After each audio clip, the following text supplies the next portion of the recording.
कितना भी हम जीवन में ज्ञान प्राप्त कर लें, पर उस ज्ञान सत्संग से ही होगा। सत्संग बहुत जरूरी है। एक पलड़े पर आप संसार का सुख रख दीजिए और दूसरे पलड़े पर सत्संग को रख दीजिए, तो सत्संग भारी होगा। सत्संग बोझ दे सकता है, शायद कोई नहीं दे सकता। इसलिए सत्संग बच्चों को कराओ। आप भी पति पत्नी दोनों सत्संग कर सकते हैं। जहां बैठो भगवत चर्चा शुरू कर दो, यही सत्संग है। अच्छी बातें। जो सत्य का संग करा दे उसी का नाम है सत्संग। सत्य मीन्स ईश्वर।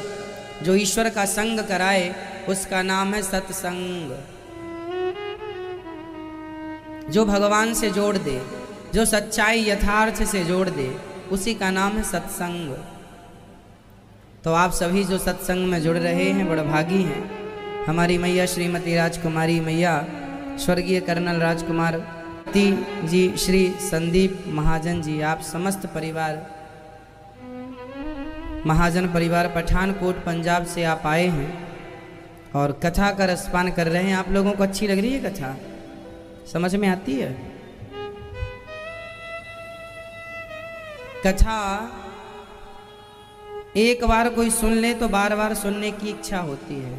कथा ही ऐसी है कि जिससे प्यास समाप्त नहीं होती, बढ़ती ही बढ़ती चली। आप सभी बड़भागी हैं कि वृंदावन की पावन धरा पर आज अमावस्या का पितृ मोक्ष अमावस्या है। आज के दिन किया गया कोई भी शुभ कार्य वह आपके पितरों को मोक्ष दिलाने वाला है। ये अमावस्या का ये सत्संग आप कर रहे हैं। ये पितर क्या होते हैं आप जानते हैं? पितरों को पता है, तुरंत जन्म ले लेता है। सब नहीं लेते, ले हिसाब किताब होता है। किस योनि में जाना है वो डिसाइड होता है पाप और पुण्य के हिसाब से। जैसा कि कल की कथा में ही हमने आपको समझाया था, पाप पुण्य के हिसाब से ही अगला जन्म तय होगा कि हम अगली बार क्या बनेंगे। आपको पता है 84 लाख योनियों में सबसे अंतिम योनि कौन सी है? सबसे अंतिम योनि कौन सी है? हा? नहीं, मनुष्य तो है श्रेष्ठ। मनुष्य बनने के पहले हम लोग क्या रहे होंगे? हाँ, मनुष्य के पहले 84 लाख योनियों की सबसे अंतिम योनि है गाय। गाय, गौ माता। जब गौ माता अपना शरीर छोड़ती है तो वह मनुष्य ही बनती है। हम सब पिछले जन्म में शायद मनुष्य रहे। नाली का कीड़ा वह पहली योनि है, वहाँ से शुरू होती है।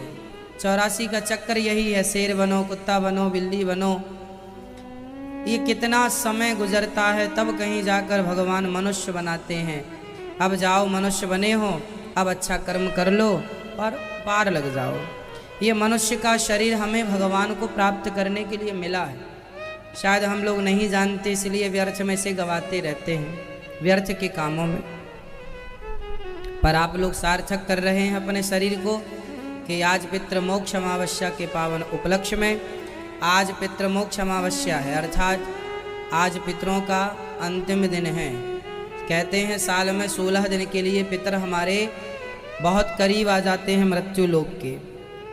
ये पितृ लोग जो हमारे पूर्वज हैं, जब हम उनके नाम से कोई पुण्य करते हैं तो वह जिस योनि में है, यदि आपके पितर कोई शेर बना पड़ा है, कोई हाथी बना पड़ा है, तो जिस योनि में है आपके द्वारा किया गया पुण्य से उन्हें वहाँ उस योनि में उन्हें वो सब चीज़ें मिल जाएंगी।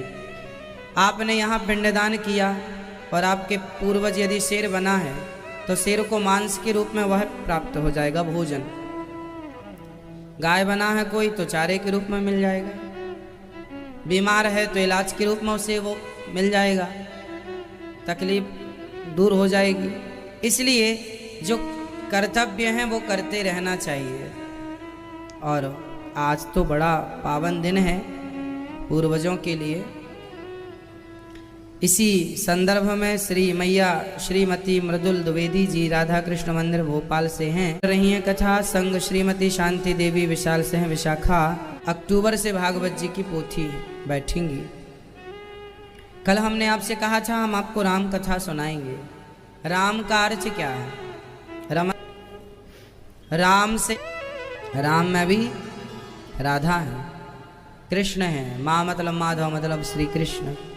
तो राम जी की जो कथा है वह मर्यादा से भरी पड़ी है।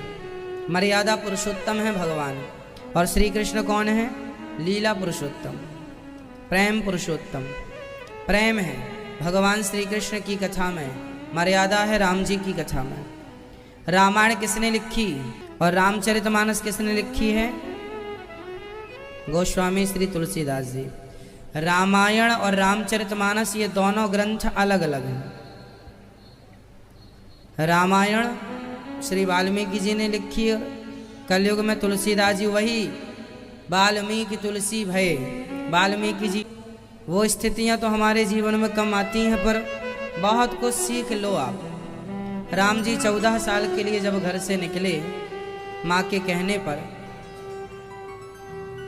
जब राम जी को कैकेयी माँ ने कहा कि राम तुम वनवास चले जाओ, तो कैकेयी माँ ने कहा, और राम जी कौशल्या माँ के पास आए कि माँ,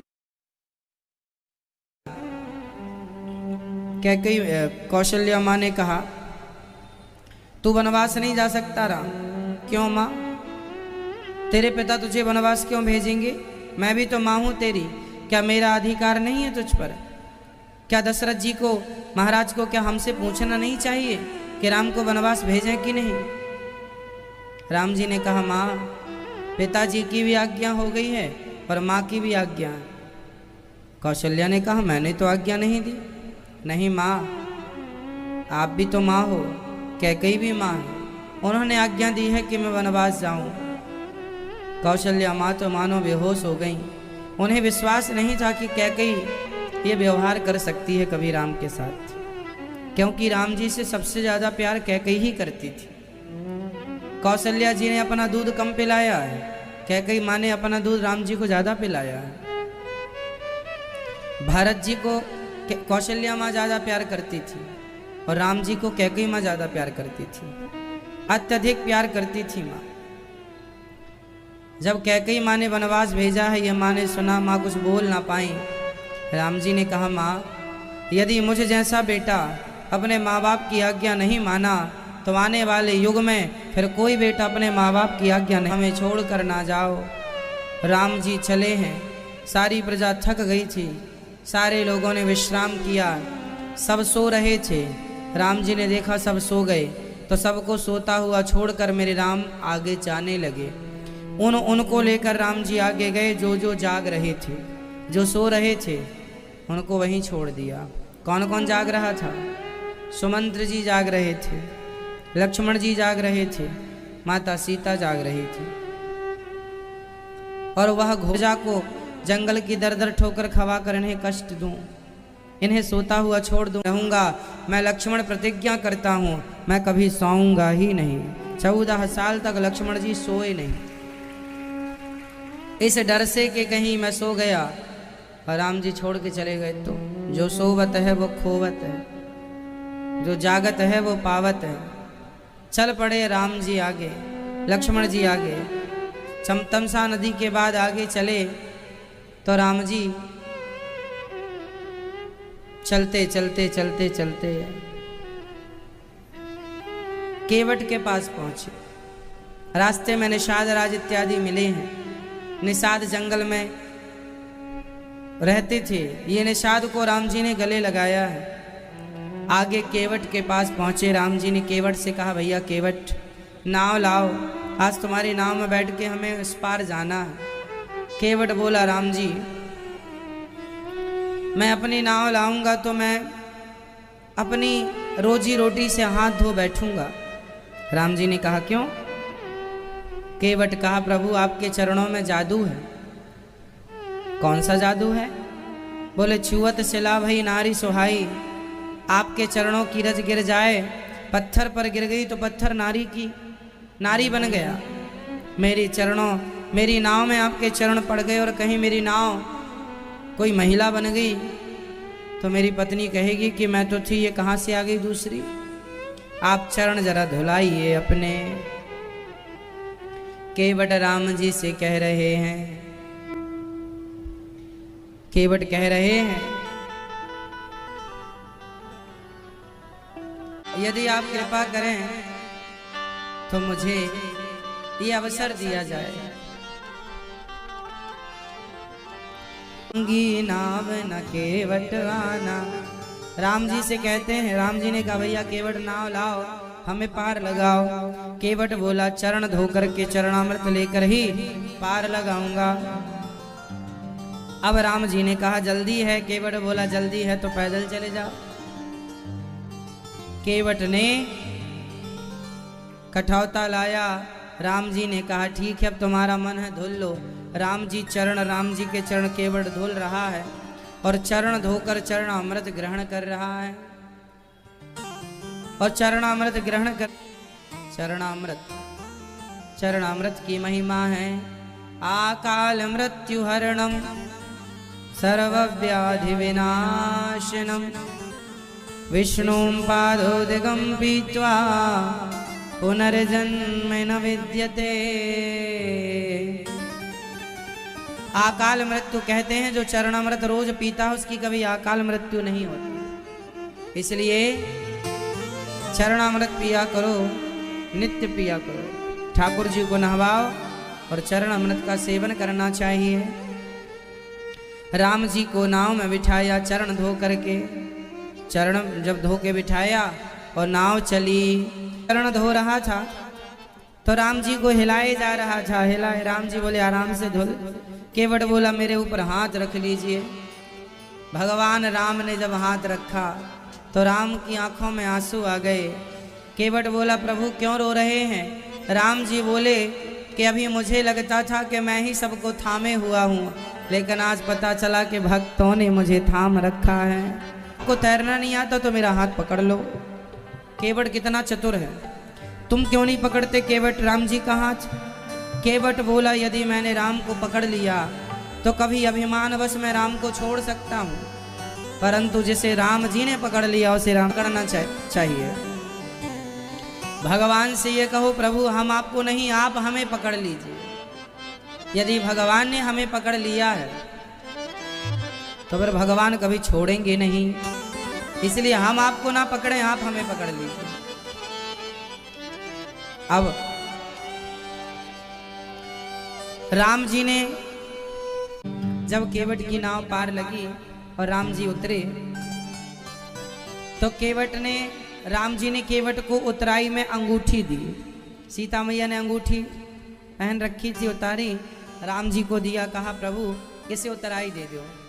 केवट को जब राम जी उतराई देने लगे तो केवट बोला सरकार आप मेरे घाट आए हैं तो मैंने आपको पार लगा दिया, मर करके जब मैं आपके घाट आऊंगा तो आप मुझे, कहा सरकार मैं आपसे उतराई ले लूंगा तो जाति बदनाम हो जाएगी। नाई से ना नाई ले तो धोबी से ना धोबी ले तो उतराई दे के नात जात ना बिगाड़ियो।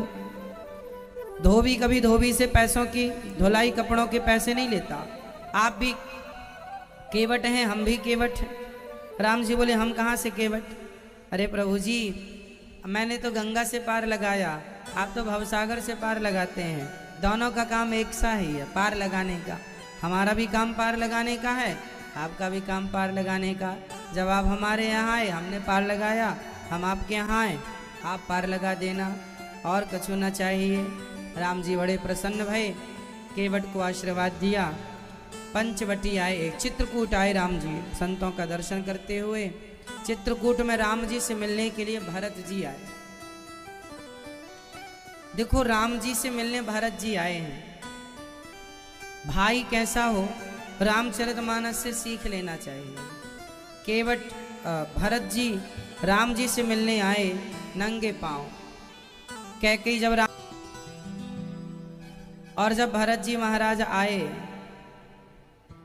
तो कैकेयी माँ ने आरती उतारना शुरू कर दिया। अरे भैया बेटा भरत अच्छा है तुम आ गए, तुम्हारे भाई को हमने वनवास भेज दिया है, अब तुम जल्दी से राजा बन जाओ। भरत जी ने कहा माँ भैया को वनवास भेज के आपने क्या प्राप्त कर लिया? अरे बेटा तेरे रास्ते का कांटा मैंने साफ कर दिया, उनके पाप अत्याचार से पृथ्वी पाताल में ना गई, तुम जैसे भरत के कारण पृथ्वी पाताल में चली जाएगी। वशिष्ठ जी ने कहा, भरत जी ने कहा कि ये पृथ्वी धर्म की उम्मीद रावण कुंभकर्ण से नहीं करती, ये धर्म की उम्मीद हम जैसे लोगों से करती है, और हम भी इस पृथ्वी का विश्वास तोड़ देंगे तो हम सबके विश्वास पर ही टिकी हुई है। हम भी भारत जैसे लोग भी अपने भाई को वनवास भेज के उनकी सत्ता अपना लें, तो बताओ फिर धर्म का आचरण करेगा कौन? धर्म की उम्मीद हम रावण से तो कर नहीं सकते, धर्म की उम्मीद हम हिरण्याक्ष हिरण्यकशिपु से तो कर नहीं सकते, धर्म की उम्मीद तो हम भरत जैसे लोगों से ही कर सकते हैं। और भरत जैसे भाई भी यदि धर्म kwa छोड़ करके और सत्ता के लालच में अपने भाई को वनवास भेज के उनकी सत्ता अपनाए, तो बताओ फिर धर्म जाएगा कहाँ?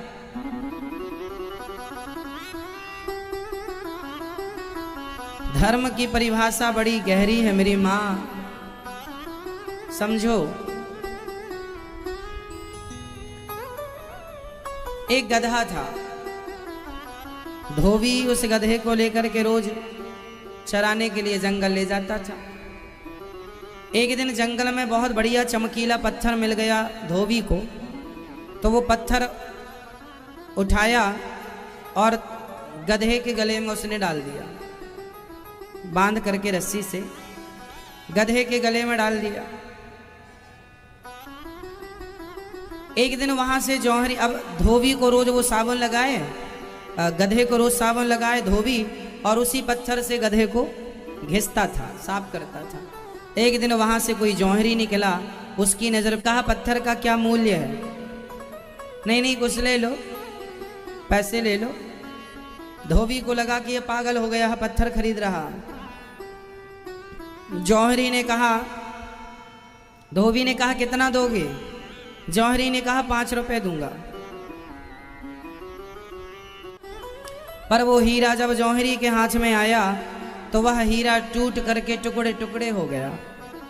तब जौहरी ने कहा, वाह रे हीरा, अभी गधे के गले में पड़ा था तब तो टूटा नहीं, अभी गधे को तू साबुन लगा के तू ही साफ कर रहा था, तेरे से ही वो घिस रहा था, तब तो टूटा नहीं, और मुझे जौहरी के हाथ में आकर टूट गया। तब उस हीरे ने कहा, तो धोबी के हाथ में मैं इसलिए नहीं टूटा क्योंकि उसे तो मेरी कीमत ही पता नहीं थी, वो तो जानता ही नहीं था कि मैं कौन हूँ, वो तो मुझे पत्थर समझ रहा था। पर तुम तो जानकार थे, जानकार होकर भी तुमने मेरी कीमत 5 रुपए आंकी, इसलिए मैं टूट गया। कि तुम जैसे लोग जो जानकार हैं, ज्ञानी यदि झूठ बोले, फिर कोई मूर्ख चोरी करे तो समझ में भी आता है मूर्ख, पर समझदार पढ़ा लिखा योग्य वो चोरी करने लग जाए। तो ये धर्म जो है, सुनो, मेरे देश में माना कि 135 करोड़ की आबादी है, माना कि 1 करोड़ लोग झूठे हैं, माना कि 1 करोड़ लोग झूठे हैं, पर उन 1 करोड़ में 1 आदमी सच्चा है, तो वह 1 आदमी के बल पर यह धरती टिकी हुई है। वह 1 आदमी भी झूठ बोलने लग जाएगा तो ये पृथ्वी किसके बल पर टिकेगी?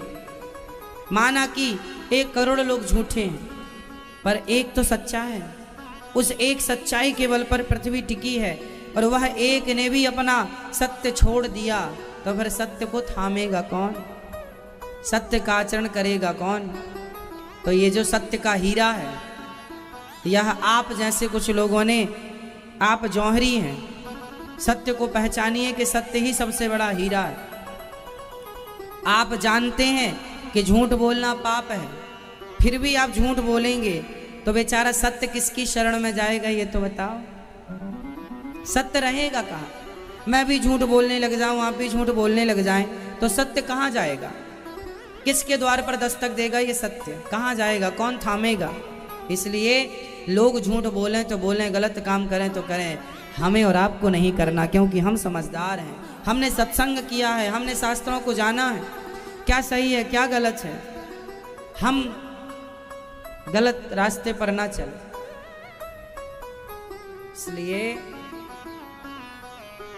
सबसे बड़ा धर्म है सत्य, और राम जी ने किसी भी हाल में अपने सत्य को, अपने धर्म को नहीं छोड़ा।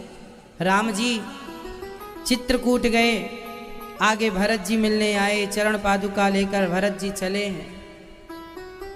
भाई ऐसा हो कि भरत जैसा आगे चले हैं। राम जी शबरी माँ पर कृपा, लंका गए, रावण को मारा, राम जी राजा बने, सिया जी रानी बनी।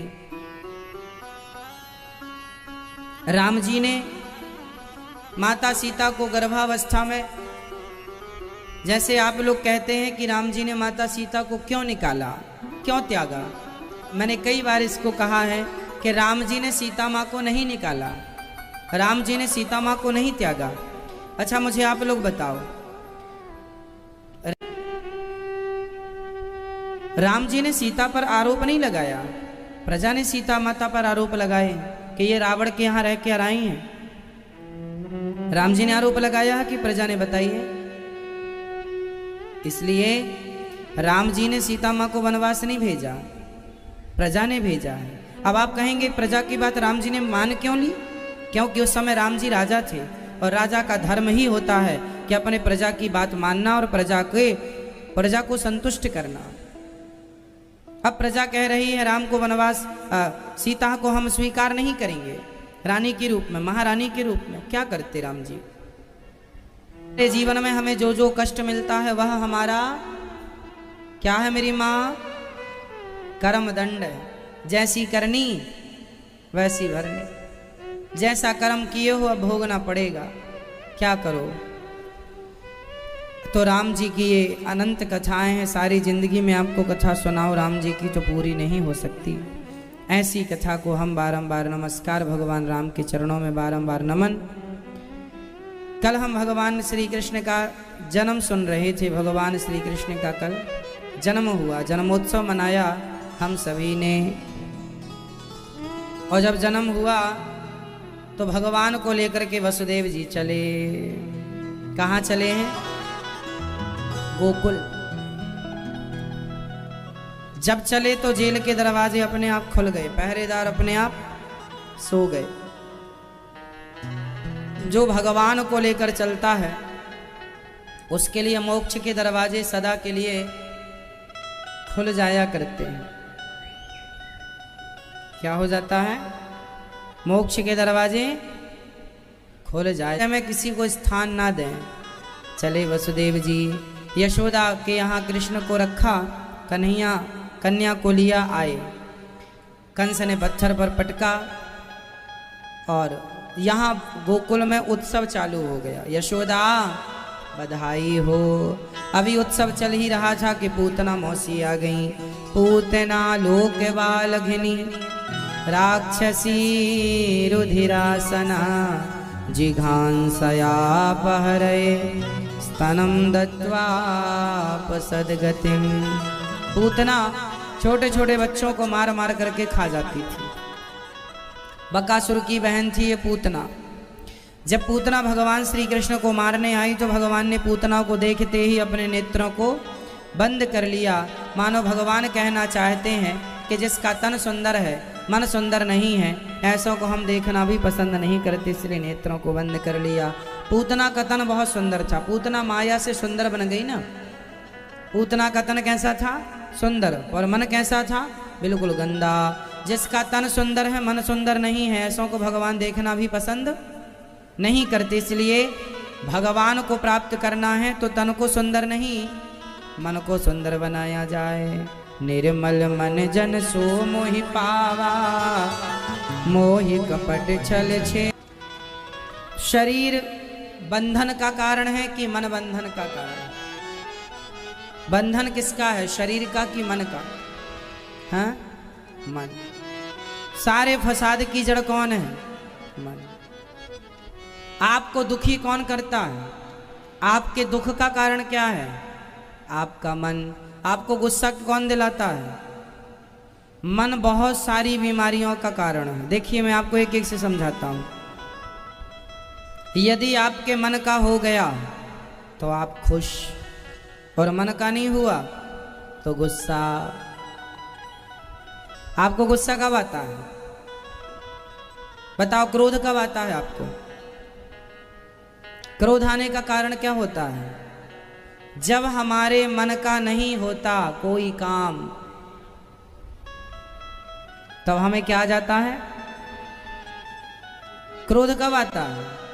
जब हमारे मन का नहीं होता। जब हमारे मन का नहीं होता तो हमें क्या आता है? गुस्सा। क्रोध आने के दो कारण होते हैं। आपको पता है क्रोध कैसे कैसे आता है? क्रोध आने का पहला कारण है कि इच्छाएं मन की पूर्ति ना भई। आप कह रहे थे, आज आपने पत्नी से कहा कि आज हमारे लिए है ना बढ़िया पराठे और दही पराठे की तैयारी रखना, है ना, और पत्नी ने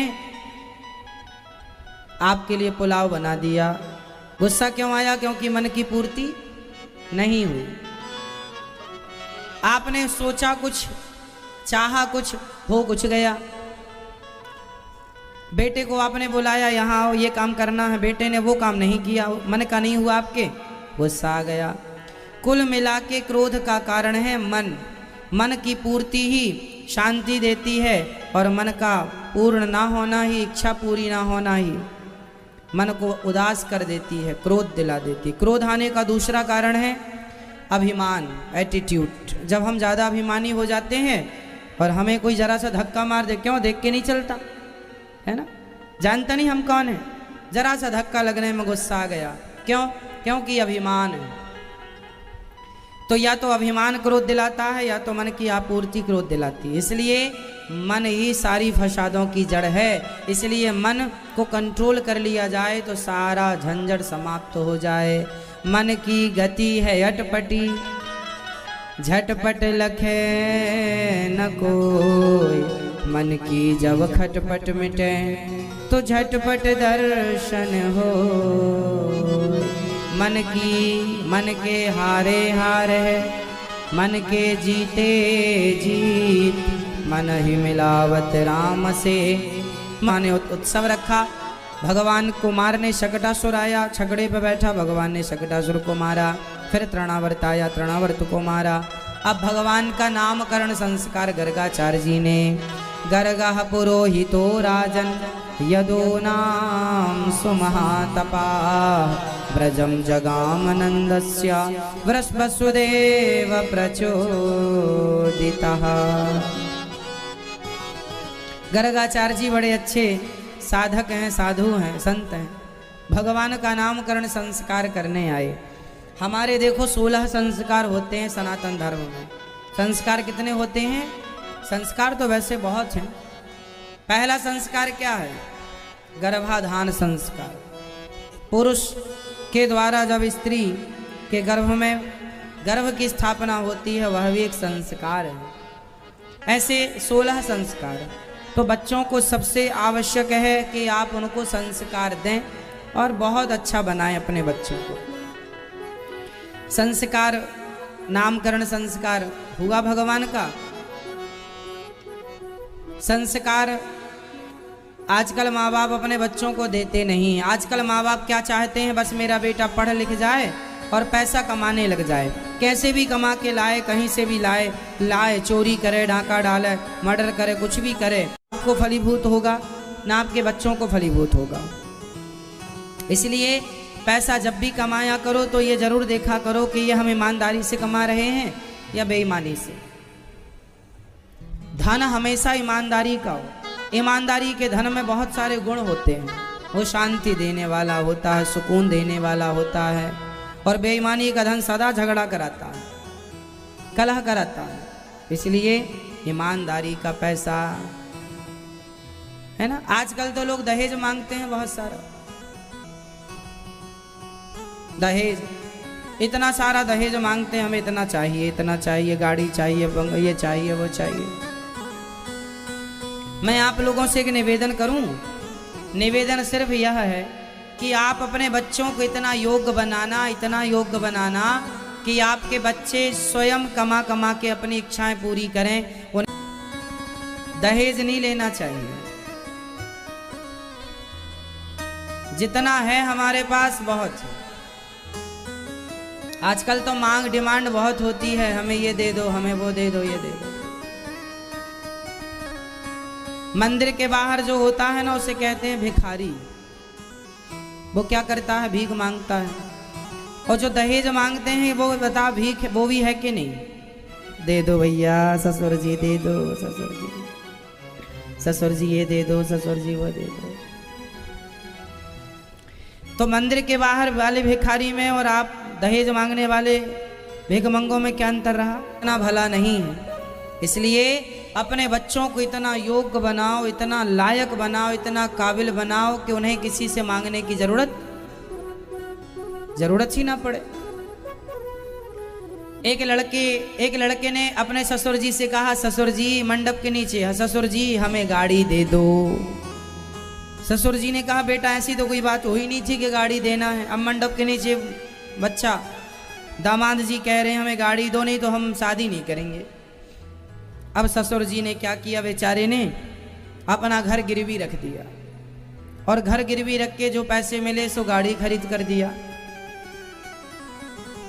एक दिन वो अपनी पत्नी को गाड़ी में बिठा करके घुमाने ले गया तो पत्नी ने देखा सामने एक भिखारी सड़क पार कर रहा था और ये साहब बड़ी तेज गाड़ी चला रहे थे। भिखारी को देख करके इन्होंने ब्रेक लगाया तो गाड़ी घिसटती हुई भिखारी के बगल में जाकर खड़ी हो गई। बाल एक्सीडेंट होते होते बच गया।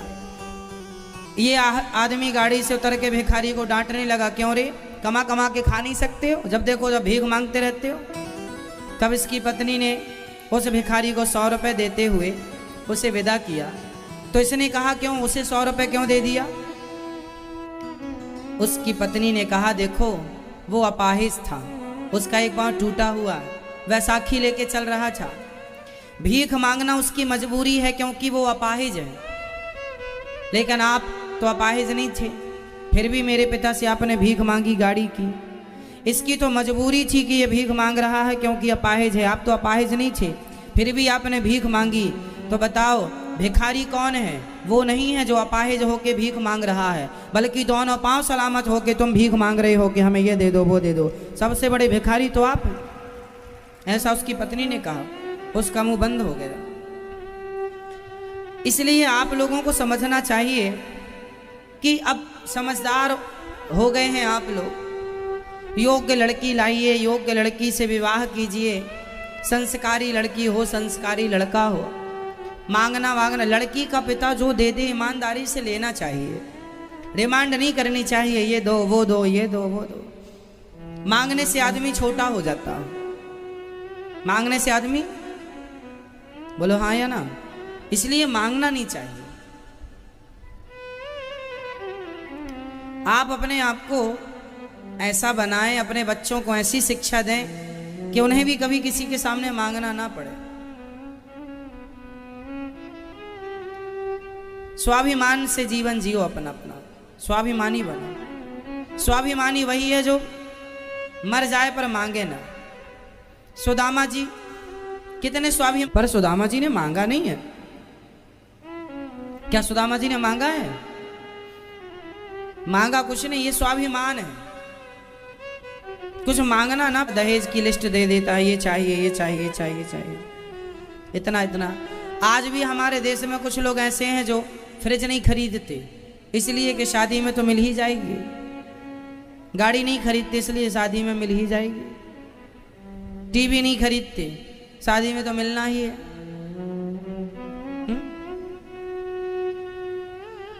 कुल मिलाकर के आदमी केवल लेना चाहता है। दहेज अच्छी चीज नहीं है, समझदार बनो, मांगना नहीं है। लड़की का पिता जो दे दे रख लो, डिमांड ना किया करो। सारी जिंदगी आप अपने आप को माफ नहीं कर पाएंगे। जब हम बात कर रहे हैं ना, अभी आप में से जितने लोग दहेज लिए होंगे तो आपको याद आ रहा होगा कि आपने सही किया कि गलत किया। मैं तो हमेशा यही कहा करता हूं कि मंदिर के बाहर जो होते हैं उन्हें भिखारी कहते हैं, और दहेज जो मांगते हैं उन्हें भित्र का नाम कर्ष्यतीति कृष्णा। जो जिनकी कथा जिनकी लीला सबको आकर्षित कर ले उनका नाम कृष्ण है। और दारिके ने सारे बछड़ों को यानी खोल दियो, सारे बछड़ों ने गायों को दूध पी लियो। मैया बोली, चौरे लाला ये गोपियां सही कह रही हैं। कन्हैया बोले, मैया एक नंबर की चोटी है। क्या क्या करते हैं? मैया यशोदा बोली सखियो, जब मेरो कन्हैया इतनो तंग करे तो कभी कभी डांट दियो करो यहाँ को। सखियां बोली मैया जब हम यहाँ को डांटती हैं तो ही करके हंस देता है, इसकी हंसी देख के हम सारा गुस्सा भूल जाती हैं। मुस्कान में ना जाने कौन सा जादू है। एक दिन कन्हैया ने गोपियों के घर जाके कहा, हरी सखियों गांव में बड़े बड़े साधु आए हैं, चलो चंदा दो। चंदा कौन सा? अरे बोले माखन को चंदा दो। सबन ने अपने अपने घर से माखन दियो लाला को, और कन्हैया ने ले जाए के बंदरन को माखन परोस दियो, और बोले यही तो साधु है। सारे बंदरन को माखन खवाए और कह तो जाए पिछली बार तुमसे काम लई, आ जन्म में तुमको खवाएं। ये राम जी ने मना कर दियो तो दारीक ने घर में घुस के सारी मटकियां आने तोड़ दी। मैया बोली चौरे लाला ये गोपियां सही कह रही हैं। कन्हैया बोले मैया ये मारो गाल पकड़ पकड़ के हिलावे और कहें कि तू मेरे से विवाह कर ले। अब मैया मैं तनक सो ने एक छोरो सो छोटो सो छोरा इन बड़ी बड़ी सखियन से विवाह कैसे करूंगो। अब सारी गोपियां, मैया बोली अच्छा रंगे हाथों पकड़ के लाओगी तब तुम समन की बातन को हम भरोसा करेंगे। सारी गोपियों ने भगवान को पकड़ने का नाना प्रकार से प्लान करना स्टार्ट कर दिया। अब भगवान को पकड़ने चली गोपियां। मटकी के ऊपर घंटी लटकाए करके गोपियां छिप गईं, और जब भगवान आए और ग्वाल वालों का गोला बना के चढ़े तो घंटी पर नजर पड़ी। भगवान बोले क्यों घंटी यहाँ क्या कर रही हो? घंटी बोली सरकार बंधे हैं, गोपियों ने बांधा है। तो भगवान बोले बजना मत। घंटी बोली नहीं बजेंगे। अच्छा घंटी भी उन्हीं की बजती है जिनकी भगवान बजाते हैं, वरना सबकी कहाँ घंटी बजती है? जब बजाएं भगवान तभी बजेगी, नहीं तो कहाँ बजती। घंटी भी चुपचाप खड़ी है, नहीं बजेंगे। अब हुआ यही कि भगवान ने सारा माखन निकाल के सबको खवाया, घंटी नहीं बजी। अंत में भगवान थोड़ो सो माखन खुद खाए हुए लग गए, और ज्यों भगवान माखन खाए घंटी टन टन टन टन टन टन करके बजने लगी। भगवान बोले घंटी तूने मना किया था तो उससे बजना मत। घंटी बोली सरकार ये दुनिया वाले जब खाएं तो मेरा बजना जरूरी नहीं होता है, पर मेरा गोविंद भोग लगाए और मैं ना बजूं कैसे होगा। पकड़ भगवान। जब गोपियां दौड़ी सारे ब्रजवासी भाग गए, भगवान मटकी पे लटके रह गए। गोपियों ने उतारा, चल तेरी मैया से शिकायत करेंगे। मैया से शिकायत मत करियो सखी, अब हम कभी माखन ना चुराएंगे। कान पकड़ के कहें तो एक शर्त है, तुम हमें जरा नाच के दिखाओ। भगवान जब नाच रहे थे ना, सारी गोपियां टुकुर टुकुर देख रही थी भगवान कैसे हैं, उनकी सुंदरता कैसी है। आपने देखा कैसे हैं भगवान? भगवान कितने सुंदर हैं, जो देखता है बस देखता रह जाता है। गोपियां शिकायत करती हैं, शिकायत नहीं है, दर्शन करने का बहाना है शिकायत। एक दिन भगवान ने मिट्टी खाई। मैया ने कहा च्योरे लाला तेने माटी खाई है ना? मैया मैंने माटी ना खाई। मुंह खोल। इतना सा मुंह खोला तो मुंह में पूरा ब्रह्मांड नजर आया। इससे क्या पता चलता है? अच्छा बताओ श्री कृष्ण भगवान है कि नहीं? क्या प्रमाण है कि भगवान है?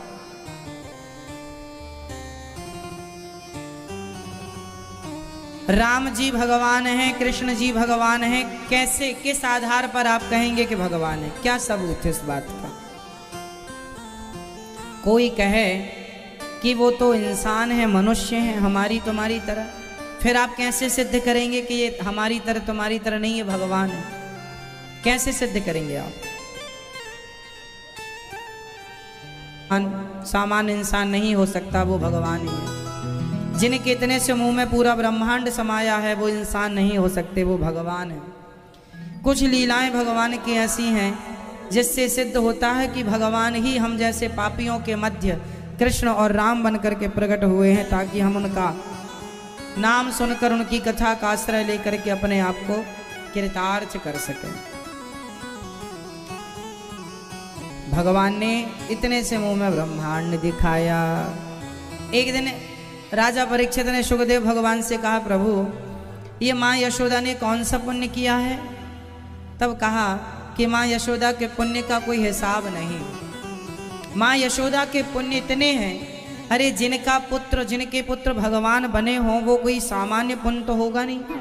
बहुत विशाल पुण्य किया होगा माने, तब तो कृष्ण उनके पुत्र बन के उनकी गोद में लेट कर दूध पीते। भगवान जिनके बेटे बने हैं वो माँ कोई सामान्य माँ नहीं हो सकती। यशोदा मैया ने पुण्य किया है। कौन सा पुण्य किया है? यशोदा मैया पिछले जन्म में धरा नाम की महिला थी, इनका नाम था धरा, और इनके द्वार पे आया हुआ कोई भी भक्त कभी भूखा नहीं गया, सदा अन्नदान दिया है। उस अन्नदान के पुण्य से भगवान इनके पुत्र बन करके इन्हें प्राप्त हुए। एक बार इनके घर में भोजन नहीं था, वो साधु आ गए तो बगल में सेठ जी से मांगने गई कि कुछ पैसे उधार दे दो, हम जंगल की लकड़ियां बेचकर तुम्हारा हिसाब चुका देंगे। वो आदमी नियत का खोटा था। उसने कहा कि तुम हमें पहले अपने स्तन दो, फिर हम तुम्हें धन देंगे। धरा समझ गई कि इसकी नियत में खोट है।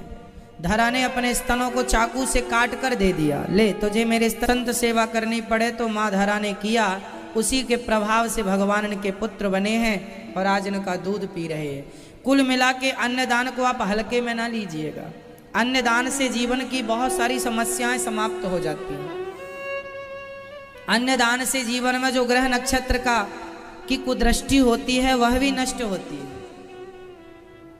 इसलिए अन्नदान महादान। माता धरा ने अन्नदान दिया, जिसके बल पर भगवान ने उन्हें अपना पुत्र होने का, उनकी गोद में खेलने का उन्हें दान, जिसके पुण्य से, इसलिए यशोदा के नाम में भी दा है, यशोदा दा, और नंद में भी दा है ना। यशोदा बोलो, यशोदा में क्या है? दा, क्योंकि इन्होंने दान दिया है। नंद बाबा में क्या है? नंद दा है। तो दान करने के बल से आज जगत के दानवीर, जगत के दानी भगवान इनके पुत्र